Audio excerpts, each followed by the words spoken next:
Huawei بصفة عامة وكمقدمة troisième position mondiale في التليفوني موبيل. Huawei est le leader mondial en termes de réseau, de networking. Huawei Tunis a عامين ونص à peu près sur le marché tunisien avec les innovations technologiques, avec les réseaux, le networking, le B2B, le B2C, et le موجود في تونس.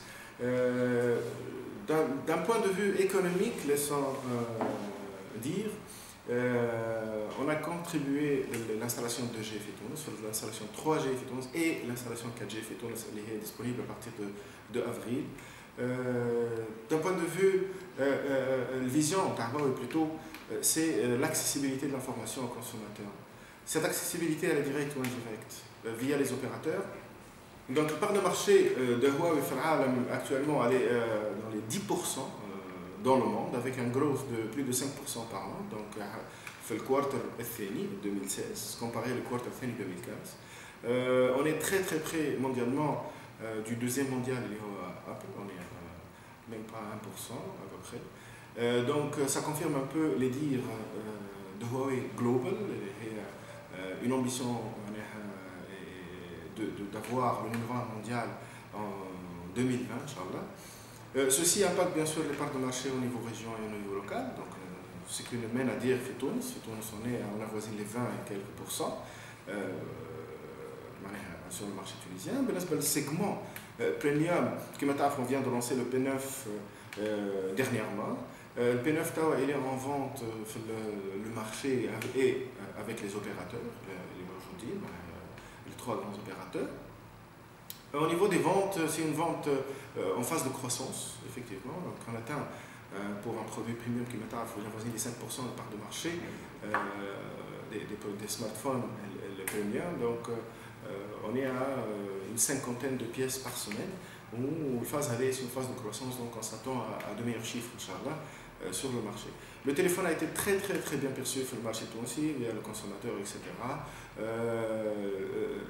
Le consommateur tunisien il devient de plus en plus exigeant. Donc les requêtes et la mise à disposition de technologies, elle devient impérative pour ne pas être dans le marché activement en tant qu'acteur principal sur le marché tunisien.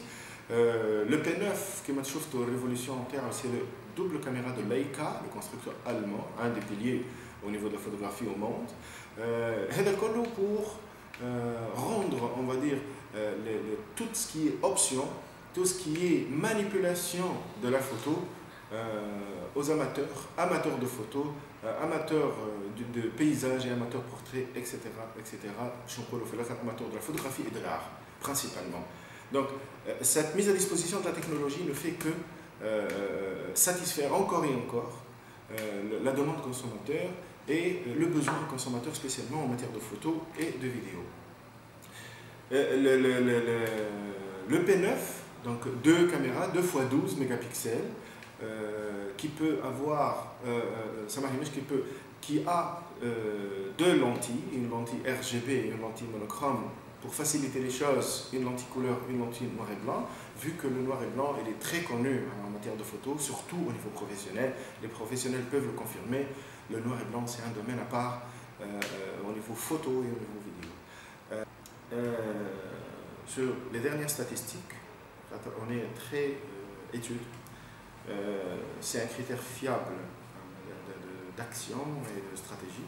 Donc sur le monde, comme je le viens de mentionner, on est troisième mondial à 1%, ou 1% pour être exact, 1,1 du deuxième mondial et le Apple.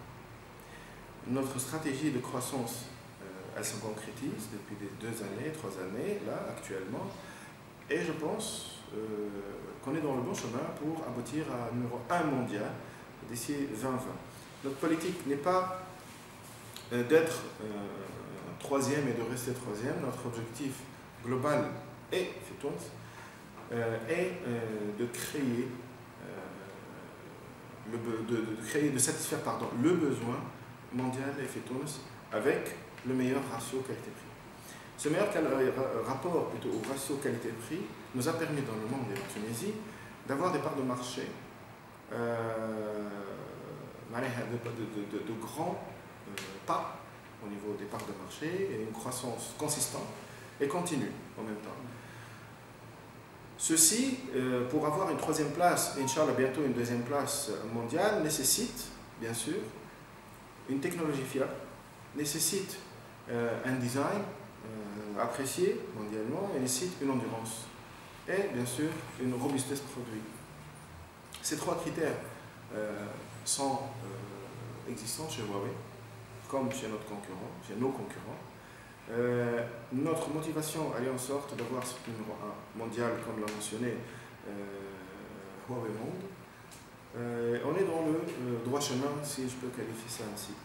En Tunisie, c'est presque idem. Les parts de marché sont beaucoup plus serrées. Les différents intervenants, l'imaginez, le marché, et le classement des marques sur le marché le prouve encore, le prouve aussi, selon les statistiques existantes, etc. Donc, c'est une même stratégie mondiale, régionale et locale. Huawei est actuellement, c'est un acteur principal sur le marché global et sur le marché tunisien. On est parti de 3 à 4% en part de marché, à 6% jusqu'à 20% et plus, en 2 années et demie à peu près. Ce qui nous confirme que notre persévérance sur ce secteur, notre écoute du marché et notre conversion du besoin en technologie accessible. Et quand je qualifie d'accessible, c'est de vulgariser la technologie et de la rendre beaucoup plus accessible aux différents axes consommateurs. Ce qui est mis en avant, ce qui est mis en œuvre, sur le marché local, et les statistiques le montrent, avec notre large gamme des produits de la série Y, de la série G, la série P, la série Mate, une large gamme disponible sur tout le marché tunisien, qui ne fait que satisfaire et de personnaliser les besoins du consommateur et d'avoir chaque téléphone pour chaque besoin, donc pour chaque consommateur. Cette stratégie, elle est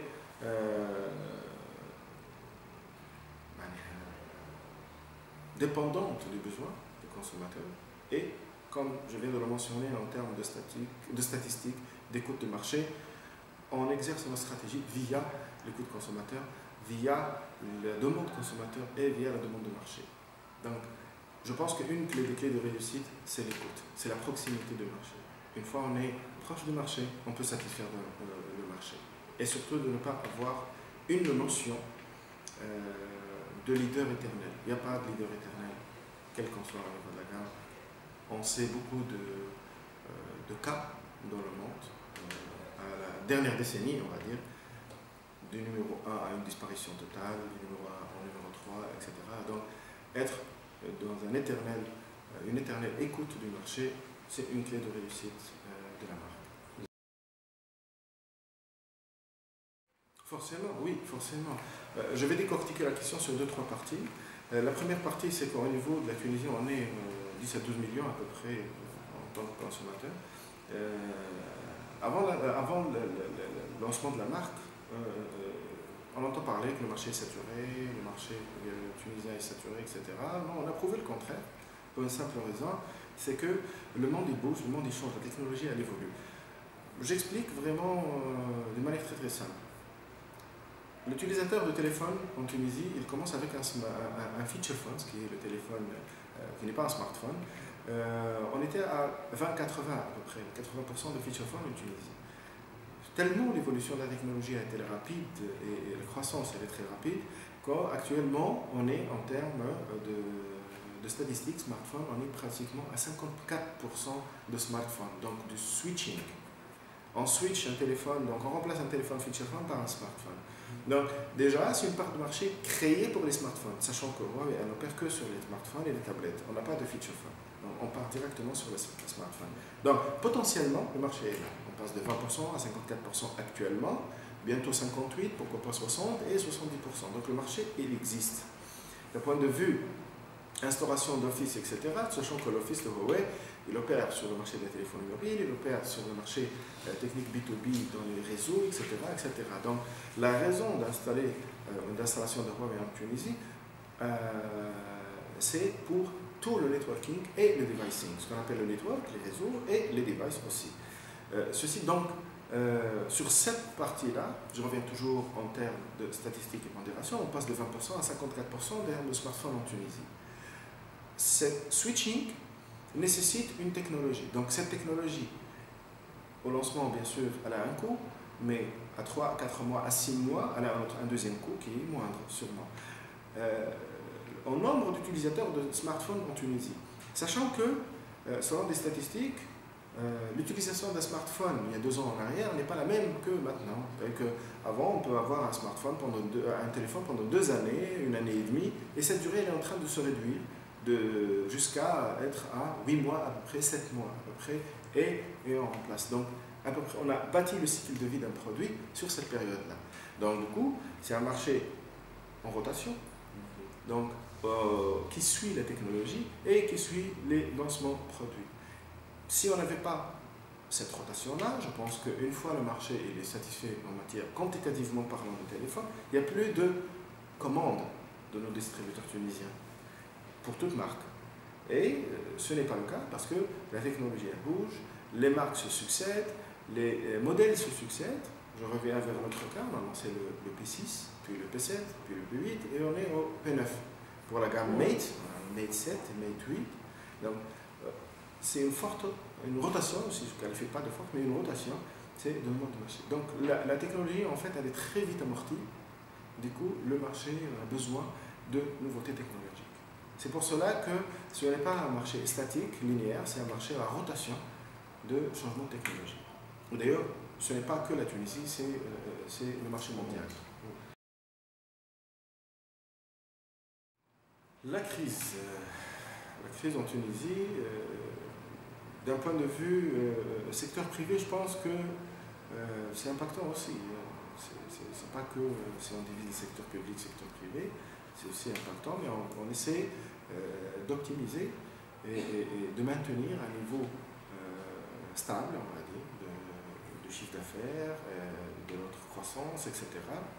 Donc on essaie doublement et triplement, même de tripler l'effort afin de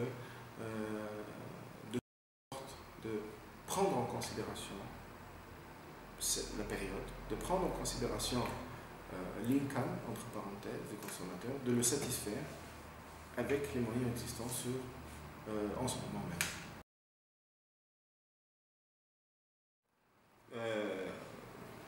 Sur la partie CAM et les autres, Huawei en fait elle a élargi la gamme tout en spécifiant, tout en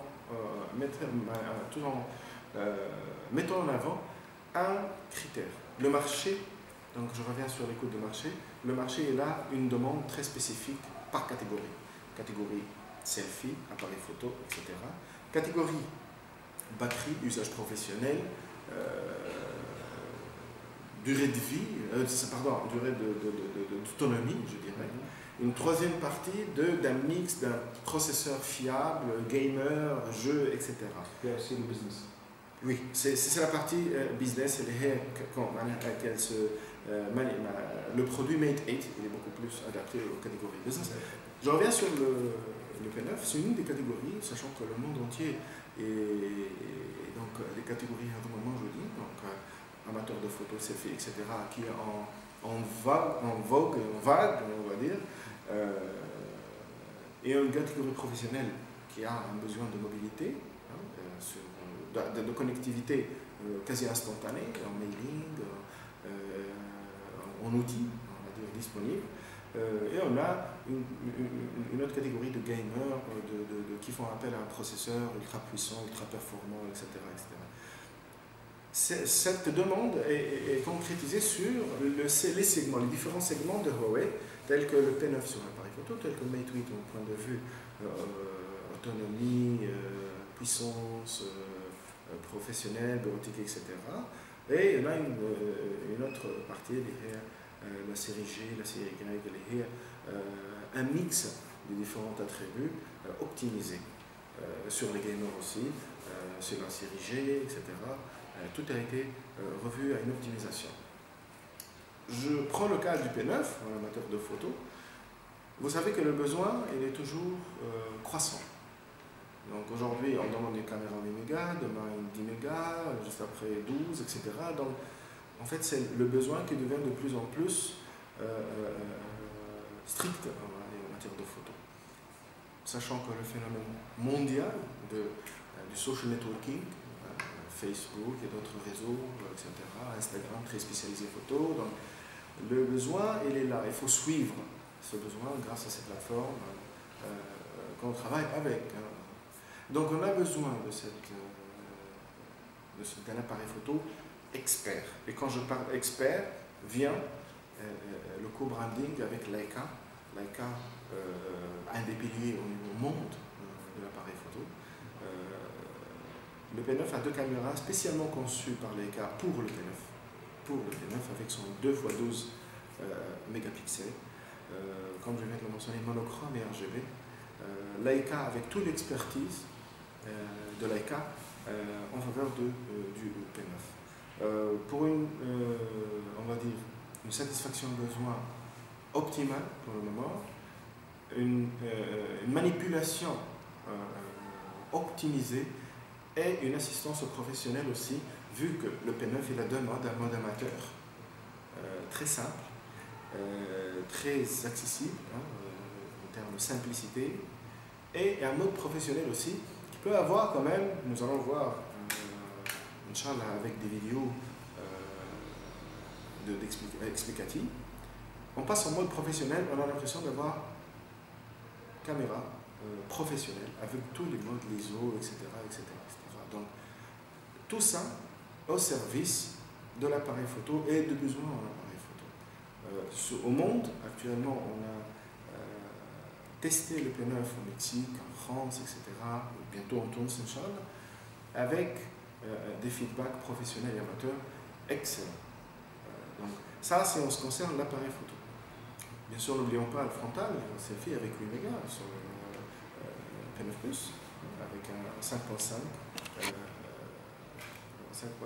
Full HD. Donc une assistance laser sur le P9 Plus pour un parfait portrait, pour un mode dynamique, un mode couleur, un mode noir et blanc. Donc toute une panoplie d'assistance sur le P9 afin d'avoir la meilleure photo existante sur le marché actuel par notre partenaire professionnel Leica. Ce n'est pas le nombre de pixels, ce n'est pas le nombre de pixels seul qui juge la qualité, exactement. Il y a le contraste, il y a le depth, la profondeur, il y a la mise en avant, il y a le traitement couleur, il y a la lumière, l'obscurité, le contraste, etc. En fait, c'est un mix d'avoir une photo optimisée. Ce n'est pas seulement le nombre de mégapixels, mais si sinon on aurait pu avoir un 2 fois 20 mégas, non, justement c'est je dirais l'information qui n'est pas directement impactante, qui ne doit pas directement être impactante au niveau de... Il y a tout un mix, le nombre de mégapixels, le lens, c'est l'objectif lui-même, la quantité de lumière absorbée, le traitement du processeur, un octa-core n'est pas un dual-core, une optimisation du processeur. Nous avons un des meilleurs processeurs du monde, c'est le processeur de Huawei, qui est le Kirin 955. Actuellement, même au niveau monde, les feedbacks sont excellents. Donc, c'est beaucoup plus complexe que de qualifier bon ou pas un appareil photo via juste le nombre de mégapixels. Donc, autre chose, Huawei et Leica, je pense qu'avoir 2 fois 12 mégas, avec ce partnership ensemble, on pouvait faire 2 fois 16, 2 fois 18. Mais l'optimisation fait en sorte que d'avoir ce 12 fois 12 avec tout le traitement et toute la complexité existante en ce moment. Le P9 il est à 1469 actuellement en prix public. Je pense que c'est un prix qu'on a révisé ensemble en interne et c'est un prix très attractif.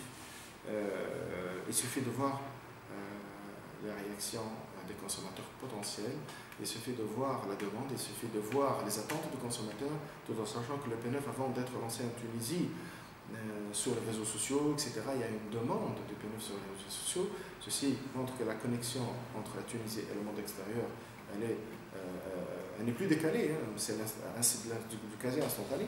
Donc, le prix a été agréablement accueilli sur le marché tunisien.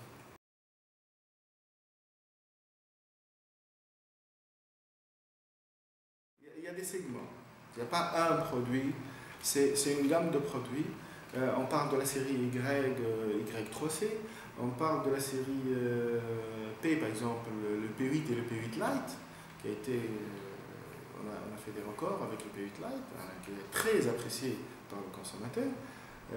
Sachant qu'on a fait une étude au niveau couleur aussi, Huawei un pilier important au niveau des différentes couleurs, par exemple la couleur gold sur les téléphones,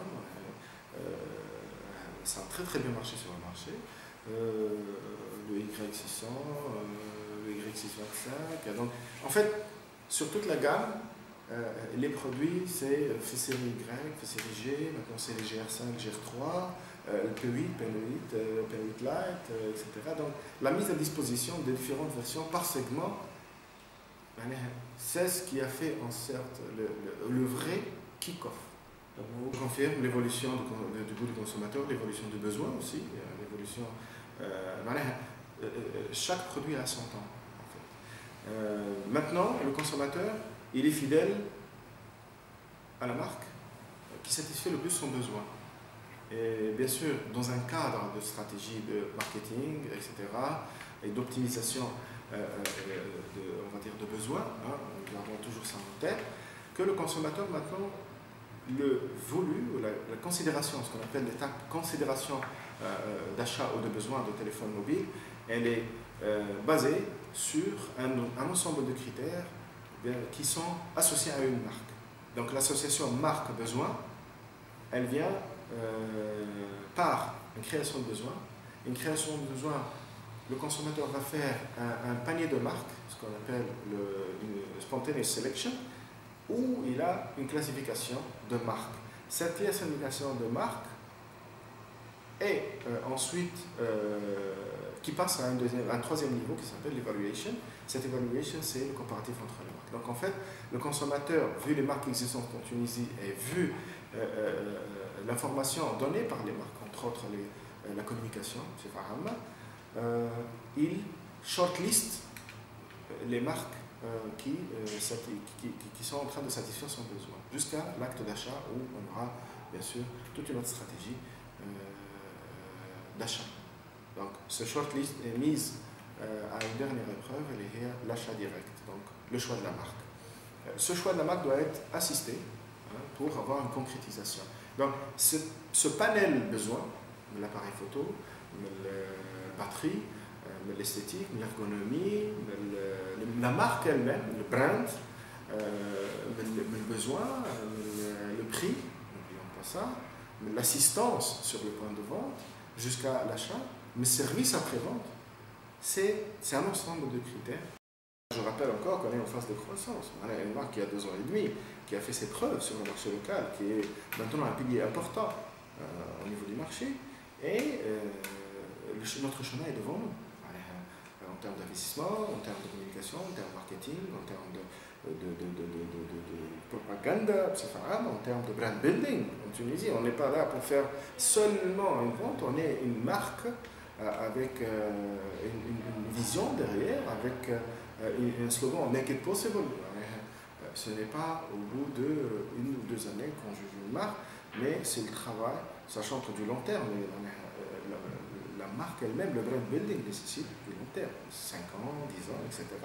Donc, cette croissance, bien sûr, elle a une croissance par le marché, une croissance au niveau d'investissement, marketing, croissance en matière de brand, de perception et d'implantation sur le marché. Donc, ce que vous allez voir aujourd'hui, vous allez sûrement voir demain, et c'est plus que ce que vous avez vu il y a un mois derrière. La stratégie elle est simple. Huawei est une marque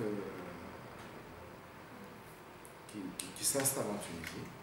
C'est une marque proche du consommateur. Ça, c'est primordial. Huawei, c'est une marque proche du consommateur. C'est notre vision long terme. C'est une marque proche du consommateur tunisien.